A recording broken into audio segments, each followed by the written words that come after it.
Our next guest was diagnosed with stage 3 breast cancer. She spent years getting treatment and fighting the disease. During that time, Marika Meeks says she forgot how to live. Then comes a dog named Stella, a 7-month-old pit bull puppy who was abandoned on the side of the road. Oh, there she goes. Stella immediately connected with Marika's family, and in an instant, Marika felt free. And we are super happy to welcome Marika and Stella.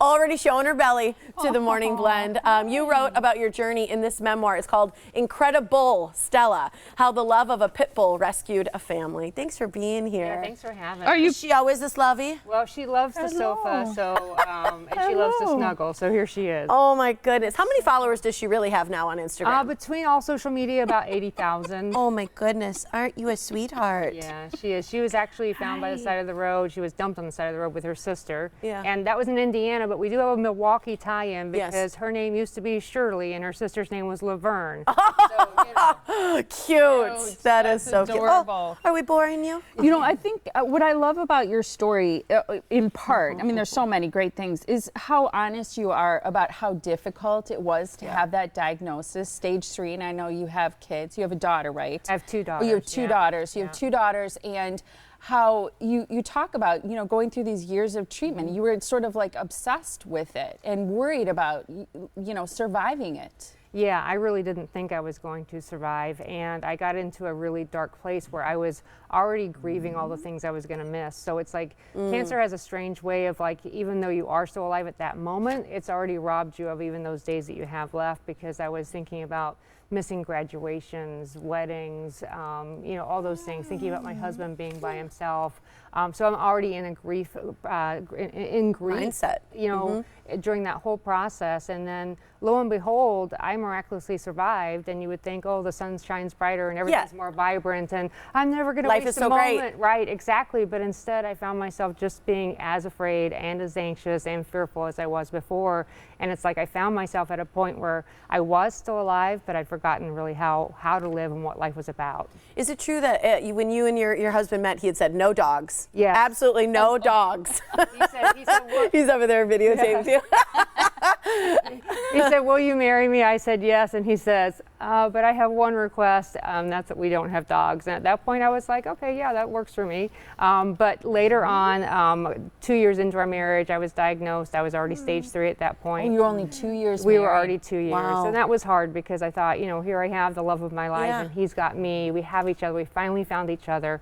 And he married a dud. Like, I was just so sad. That guilt. I was so sad that I'm gonna start crying.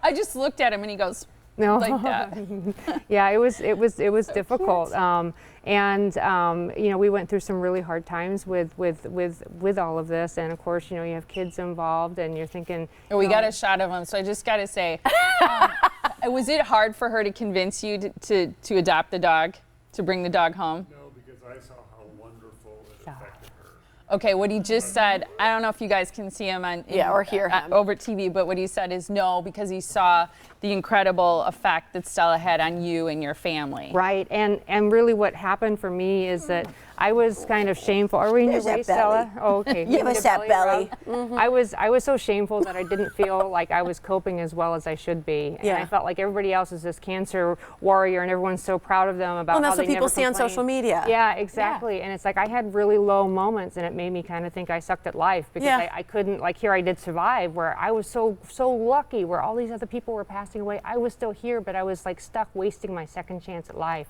And that's really what this story is about, is like giving people hope that no matter what you're going through, there's always a silver lining. And what this turned into for us through Stella is not only did she like help reconnect me with the world, because when we brought her home, I started talking to people again. Yeah. Like she became you had to be a little social, right? Exactly. So I was not isolated like I'd been, you know, for the previous years dealing with this. Now all of a sudden the conversation was around Stella, and I saw the smiles that she brought to everybody's face, and I thought, we have to pay this forward. Like, this is not a gift we can keep to ourselves. Well, your daughter. Okay. Oh, look at those glasses. So Stella and me both need readers. I just want to say that we're both, we're okay with that. I love the video about you. And one of the things that's so striking in the video is that, you know, you found her on the side of the road.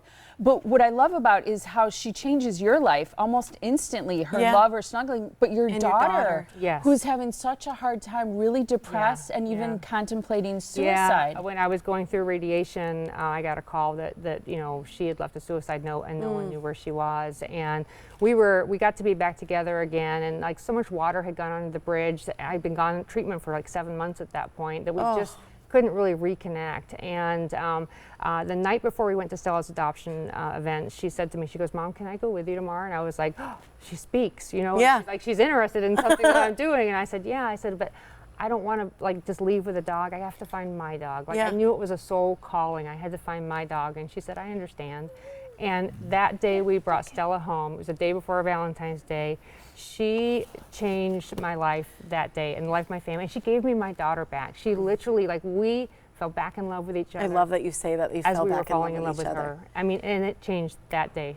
Real quick, because we're out of time, but as I know people get to meet you, they get to meet Stella, but because I know a big message of yours is also adopt, don't shop, but how did you know that Stella was the right dog? Because I think people Well, my book kind feel of that. goes through, I had several dogs in my life that really weren't like that perfect heartfelt connection. And I think, I trust my intuition to kind of see whether I have that soul match or not. And it's guided me through my cancer treatment, and it's also guided me through finding the perfect dog for me.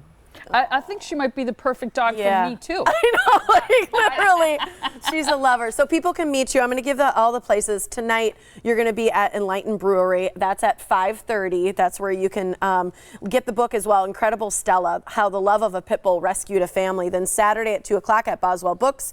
Then Tuesday at 6:15 at the New Berlin Public Library. Incredibullstella.com. And dog hair actually is complimentary, so enjoy.